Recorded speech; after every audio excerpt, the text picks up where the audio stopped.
Ada seorang gadis pintar tetapi dia dari keluarga kurang mampu. Melihat peluang itu, si anak kaya mengajak bekerja sama si gadis pintar. Para murid mencoba mendapatkan nilai bagus dalam ujian, sehingga mereka melakukan perjanjian kepada si gadis pintar.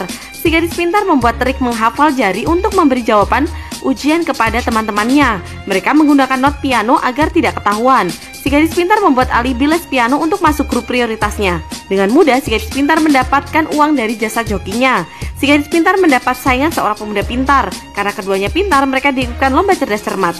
Suatu ketika saat ujian, si pemuda bertanya soal cara mengerjakan soal ujiannya karena ada 2 set pilihan. Karena itu, para murid menjadi panik tidak bisa saling contek. Si gadis pintar mendapat set 1. Si pemuda tadi melihat gerik-gerik si kacamata yang ingin mencontek si gadis. Selesai mengerjakan, dia pura-pura menjatuhkan kertas untuk memberitahu si gadis. Si pemuda juga melaporkan kepada guru jaga. Dengan cepat, si gadis memberi jawaban kepada teman-temannya.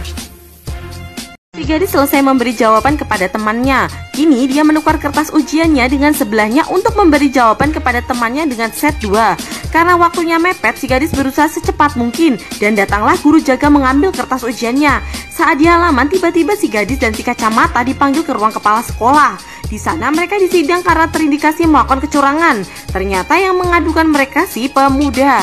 Datang guru jaga dan membawa kertas ujian mereka. Kepala sekolah memeriksa itu dan bertanya kepada si kacamata, tetapi dia tak mengaku. Saat si gadis pintar keluar, dia dipanggil kembali karena kepala sekolah melihat keanehan di kertas ujian. Akhirnya ayah si gadis dipanggil ke sekolah. Karena masalah ini, si gadis batal mendapatkan beasiswa ke luar negeri. Ayah si gadis membawa si gadis pulang dan si gadis merasa kesal dengan si pemuda tadi. Di rumah, si gadis dimarahi oleh ayahnya karena melakukan kecurangan. Teman si gadis memanggilnya ke restoran. Dia meminta bantuan si gadis untuk membantunya agar lulus ujian luar negeri.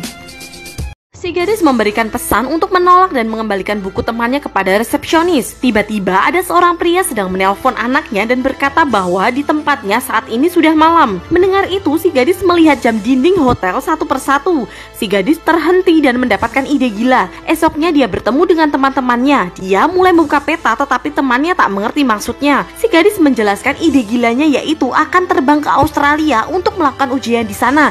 Setelah selesai, dia akan mengirimkan jawaban kepada si kaya di negaranya. Karena ada perbedaan waktu, si gadis memanfaatkan itu agar bisa memberi kunci jawaban. Si gadis memanfaatkan itu bukan hanya untuk membantu si kaya tetapi juga untuk mendapatkan uang. Tetapi mereka butuh skill si pemuda pintar untuk menghafal jawaban. Malamnya saat mengantar laundry, tiba-tiba si pemuda pintar dihajar preman. Si pemuda pintar terbangun dengan muka babak belur di pembuangan sampah. Saat membahas rencana mereka di atap sekolah, si kacamata bercerita bahwa si pemuda pintar tak akan mendapatkan beasiswa dan pasti mau ikut rencana mereka.